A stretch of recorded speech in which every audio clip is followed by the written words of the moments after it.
It's Monday, November 24th. Let's level up. What a difference a few days could make. It's now an 81% probability that the Fed is going to cut at the December meeting. We have about 15 days, because I am filming this after midnight, until the Fed meeting. A lot can go on between now and then, but we do start to see some prominent Fed members, John Williams in particular, the New York Fed head, leaning toward that rate cut. Now, we are going to have some very big economic data in the next couple of days, so don't ignore this. On Tuesday, we're going to have the PPI, retail sales. We're going to also have consumer confidence. I'm most concerned about the Wednesday data, though. Obviously, we're going to get durable goods and GDP in the morning, but the real one that's going to be key comes a little later at 10 a.m. The other ones are at 8:30, and that's going to be the PCE number, our inflation gauge. I think that is going to set the stage for what's going to be coming at the Fed meeting. So don't ignore that. We have Thursday off, and then Friday is that Black Friday part day where the market is only open till 1, futures trade till 1:15. Be very mindful of this. If you have same week options expiration, those will decay very quickly starting as soon as tomorrow. Now, as far as the futures go, we had a very strong rebound the last couple of days. I noticed something very interesting with NASDAQ. 3 sessions, now going to be 4 sessions because I'm filming this after midnight. We have roughly overlapping value from that massively underwater close and today's minorly rich close. Now, that VWAP from the underwater close was 24,745.75, and today's rich close was 24,755.75. That area here needs to hold between 24,709.25 and 24,745.75. If that area can hold on pullbacks, I think the bulls are fine. Below there, we could see a larger liquidation break, likely down to wherever the 200 MA 30-minute is. Currently, as of this video, it's 24,631. And then maybe a retest of the Friday highs, which was the breakout from today at 24,596.25. ES is similar, but the value is overlapping to higher. If we repaired today's rich close, it would just be to 66.96. The VWAP from those 4 sessions ago, it's 66, 64.75. There's a little zone there between 66.55 half, which was the prior 100% retracement line from the 1010 lows, and 66.69 half with that 66, 64.75 VWAP right in between there from 4 sessions ago. That area needs to hold on pullbacks, assuming 66.96 doesn't hold, which was the repair from today's underwater close. Not to get too technical here, I don't want to confuse anyone, but these are the key levels. Probably a good idea to write them down on a pad, because these are the must-hold supports. Now on the upside, I do see resistance between 67.46 all the way up to 67.91.25, and in the Qs, there's some at 25,014.25 to half, and then after that, between 25,197.75 and 25,310, which was the high before this most recent dump. I think the bulls did a pretty good job of recovering. Today's breath was a little bit okay. We had 3.62 to 1 positive in the NASDAQ and 1.44 to 1 in the NYSE, which wasn't all that impressive. I'm looking at the ticks distribution. The NASDAQ was pretty much all across the board positive except for one time period, the 1430. The NYSE was a little bit more mixed, overall positive, but a little bit in the afternoon, in the middle of the afternoon, down a little bit. Now, as far as the VIX goes, the good news for the bulls is we're below the 22 to 2251. The bad news is we're not below the 100 MA, which is 1965. That area could be some support. If it fails, I think the next key support would obviously be the 1120 low at 1928, and then the big support zone comes in at 1724 to 1757. I'll be shocked if they give up the ghost ahead of the Fed, but it does seem increasingly likely the Fed is going to be cutting rates. Again, keep an eye on that PCE number on Wednesday. I think that is going to be the deciding factor and maybe cement in the decision. If it's a hot inflation number, it's not going to go over well in the markets. Again, we're going to have thinning volume as people peter out for the Thanksgiving holiday. Remember, the market is closed Thursday, part day Friday, but a lot of people are going to be traveling Tuesday and Wednesday. So it's not like people are necessarily only going to be traveling on Thanksgiving Day. I am expecting the volumes to start thinning out starting as soon as tomorrow. As far as SPY goes, we technically had a look below and fail at the 1010 low, so we should, quote unquote, rotate to the 1010 high at 673.95. Shorter term, key resistance points.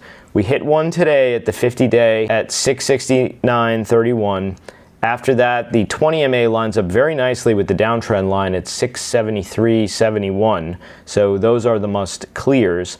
On the must hold side, this is a bit of a dealer's choice. You could use today's VWAP at 667.55. I'm comfortable with just using Friday's high at 664.55. I think pullbacks to that area are buyable as long as that holds, but we're not necessarily fully out of the woods just yet. I think if we get below today's low of day, 661.59, I think the bulls are in some serious trouble, and we're likely going to go down and retest those lows at the 652.84 down to 650.85, and maybe see the extension down to 639.85 to 632.71. The good news for the bulls is if they can get over and stay over the 673.95, which is the 10-10 reference high, and obviously the 20 MA, I think the correction is over. As far as the Qs go, very similar here. I'm a little more confident that this here will need to hold 598.67 to 602.87. That little zone must support. If it doesn't, it gets increasingly more bearish. We didn't quite get up to the 50 MA today, which is a bit of a tell, but we'll see. 607.42, and the apples to apples of the 10-10 high is 613.18, and the 20 MA may be there by the time we get there, currently 614.19 and falling. So I like using that area as trim points. For me, if it's my dollar, I wouldn't let it get below 602.42 because that's a little bit below the 922 reference high, and that area was a key breakout zone. I'm gonna just use 600. That's a great compromise because obviously 600 is a big round $100 number that everyone is going to be paying attention to. Apple, very strong today. Bit of a iffy close for the last few points, but still looking pretty good to me. The bulls here really do need to clear and get over the 1031 high. If they can clear 277.32, always on guard for look above and fails. The 285 after hours earning pop high, I think, is in play.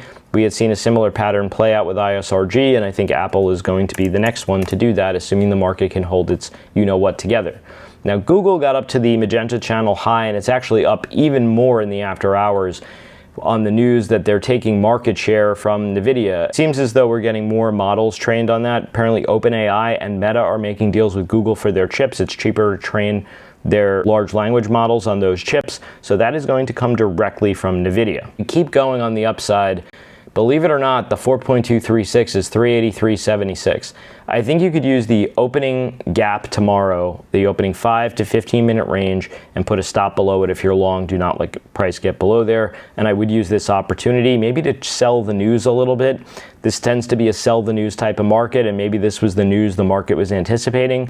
Probably a good opportunity to trim into, but if this does wind up carrying over and playing out, earnings estimates will have to go still higher. NVIDIA, clearly the one taking it on the chin here from that news. It's not down that much. It's trading around 179s in the after hours, but I would use today's low of day at 176.48 as a possible short entry. And if that does trigger, you could use the 100 MA as a stop at 180.72. If we can get over and stay over the 100 MA, which is 180.52, and then take out today's high of day at 183.50, I think we're off back up to the 50 MA at 186.56. Maybe a little higher to the 20 MA at 192.5, but I'd be a trimmer into those levels. Tesla's still acting well, right up against the trend line. I think you could use the 10 MA if you want at 409.48 as an hour raised stop. The next resistance is 429.84, which lines up with the 20 MA. The 50 MA is a little above at 433.71. Elon says they're going to be making chips and outperforming other companies, so maybe Tesla becomes a chip play. Bitcoin has been very key. It's been troubled recently. I think as long as it can stay over 88,150, it's off still higher. I'd get more concerned with it below today's low of day at 85,200. Upside targets are obviously the 10 MA at 92,029 and the 20 MA at 98,773. I do believe there's now prior support, which will likely become resistance between 99,090 and 103,745. Generally speaking, markets have recovered quite a bit of the decline. I like using the opportunity into pops into those 50 and 20 MAs to trim gains and to raise stops. Be careful with headline news, particularly this week.